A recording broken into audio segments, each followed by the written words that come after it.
Hello, स्वागत है आप सबका मेरे यूट्यूब चैनल पे। तो कैसे हैं आप सब और कैसा रहा आप सबका रीट प्री एग्ज़ाम जो हमारा 27 और 28 फरवरी को हो गया है, और कितने क्वेश्चन आप सब ने मिला लिए। बाकी तो आप सबको पता है कि 14 मार्च को आंसर की आ जाएगी, उसमें से ही हमें कंफर्म पता चल पाएगा कि 150 में से कितने सही है, रीट प्री पास हो रहा है या फिर नहीं। बाकी तो यूट्यूब पे कंप्लीट सॉल्यूशन नहीं है, क्योंकि एग्ज़ाम हॉल में हमें क्वेश्चन पेपर साथ में लाने नहीं दिया गया है। तो कार्बन कॉपी दी गई OMR शीट की, और उस पे हमारा जो सीरीज़ नंबर है उसके हिसाब से हम आंसर की में हमारे आंसर देख पाएंगे कि 150 में से कितने सही है। और जितना अच्छे से आपने किया है, उम्मीद आप सब प्री पास कर लेंगे और सबने अच्छा ही किया होगा। बाकी तो 14 मार्च को और 11 अप्रैल को रिज़ल्ट आ जाएगा, तो कंफर्म पता चल जाएगा 14 मार्च को कि रीट मेंस की तैयारी हमें करनी चाहिए या फिर नहीं करनी चाहिए। अगर जिसका रीट प्री पर क्लियर हो रहा है तो अच्छी बात है, मेंस की तैयारी में लग जाना।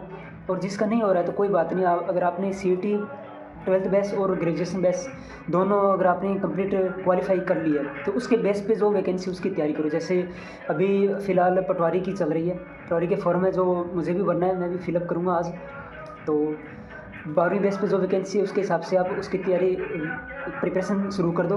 बाकी मेंस की करनी है तो जिसका प्री क्लियर हो रहा है वो मेंस की शुरू कर दी होगी, अगर नहीं की तो फिर भी आप अभी कर दो। टाइम काफ़ी कम है, मेहनत बहुत ज़्यादा करनी है।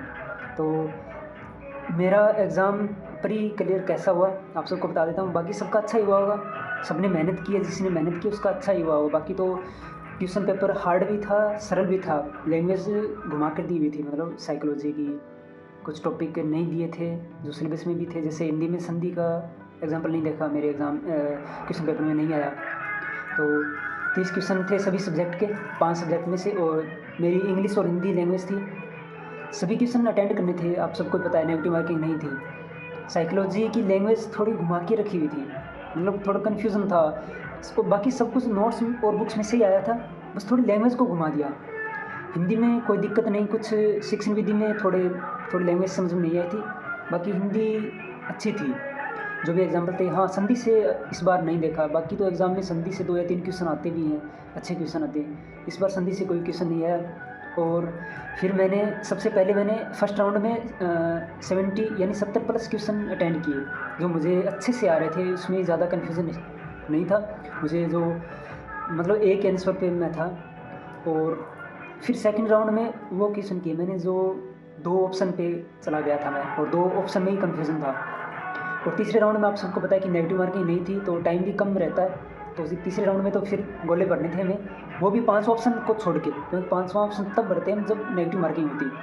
अगर 10% से ज़्यादा हम कोई भी ऑप्शन नहीं भरते हैं तो नेगेटिव मार्किंग में चला जाता है फिर क्वेश्चन पेपर, और हम अयोग्य घोषित हो जाते हैं। फिर मैंने हिंदी, साइकोलॉजी, हिंदी और फिर साइंस को सोल्व किया, और फिर किया मैंने मैथ को। मैथ के बाद सबसे लास्ट में लैंग्वेज सेकंड मेरी इंग्लिश थी, तो इंग्लिश को सॉल्व किया। बाकी इंग्लिश की मैंने ज़्यादा प्रिपरेशन नहीं की और नहीं कर पाया मैं, क्योंकि लास्ट का 1 मंथ मैंने सोचा था कि 4 सब्जेक्ट ही कंप्लीट कर दूँ, काफ़ी है अगर अच्छे से हो जाए तो। और मैथ का बताऊँ तो मैथ में टाइम मैनेजमेंट स्पीड नहीं हो पाया, और लगभग मेरे जो दोस्त हैं सभी बोल रहे थे कि मैथ में टाइम नहीं मिल पाया, मतलब प्रैक्टिस भी कम थी, साथ में टाइम मैनेजमेंट नहीं हो पाया, पता ही नहीं चला 2.5 घंटे कब निकल गए। और मैथ में कुछ क्वेश्चन थे सरल जो आने वाले थे, लेकिन उसको लास्ट टाइम नहीं कर पाया, तो ऐसे ही गोले भर के आ गया।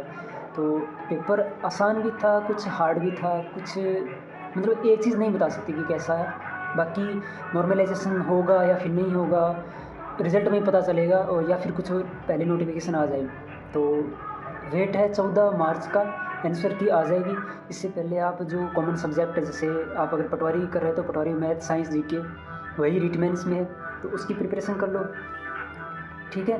प्रिपरेशन नहीं छोड़नी, स्टडी नहीं छोड़नी है। और एग्ज़ाम फॉर्म है वो फिलअप कर लेना, अगर आपका CET ग्रेजुएशन पास है तो इसमें CET ग्रेजुएशन होनी चाहिए। RACIT भी बोल रहे हैं, डिप्लोमा, और जो भी योग्यता है आप उसमें नोटिफिकेशन में देख सकते हैं। और एग्ज़ाम तो 11 मई 2025 को होने वाला, अभी पूरे 2 महीने हैं, बस 2 महीने 8-9 दिन है, तो अच्छे से तैयारी करो। बाकी देखो प्री में क्या होता है, आंसर की आएगी तभी पता चलेगा। इससे पहले मैं कहीं से भी नहीं मिलाऊंगा, क्योंकि यूट्यूब पे पूरा कंप्लीट सॉल्यूशन नहीं है। अगर हिंदी का है तो फिर साइकोलॉजी वाला नहीं है, साइकोलॉजी का तो इंग्लिश का नहीं है। एक वीडियो एक कोचिंग के पास नहीं है, मुश्किल से मिल रहा है। तो फिर मैं सोच रहा हूँ कि एक बार वेट कर लूँ 14 मार्च तक। उसके बाद उससे पहले तो मैं जो कॉमन सब्जेक्ट, जो मैथ भी करना है, साइंस भी करनी है और जीके भी करना है, जो मेंस और पटवारी में भी लगता है, तो कॉमन सब्जेक्ट कर सकते हैं। पढ़ाई मत रोको, अच्छे से करो। और उम्मीद है, प्रेयर करूँगा कि सबका मतलब जिन्होंने मेहनत की अच्छे से, जो योग्य रहे हैं, उनकी प्री क्लियर हो जाए। ओके। और आप सबका एग्ज़ाम कैसा रहा प्लीज़ कमेंट ज़रूर करना। ओके। और टेंशन नहीं लेना, और भी वैकेंसी अगर आप इसका मतलब क्वालिफाई नहीं कर पाते तो सीईटी बेस पे जो वैकेंसी है, नॉन सीईटी पर भी है कुछ वैकेंसी, वो आप नोटिफिकेशन में देख सकते हैं, उसकी तैयारी करना। ओके। आपके कितने नंबर, आपने कितना मिला लिया एग्ज़ाम जो प्री एग्ज़ाम है, और कैसा रहा आपका लेवल, ये कमेंट करके ज़रूर बताना। Okay, thank you.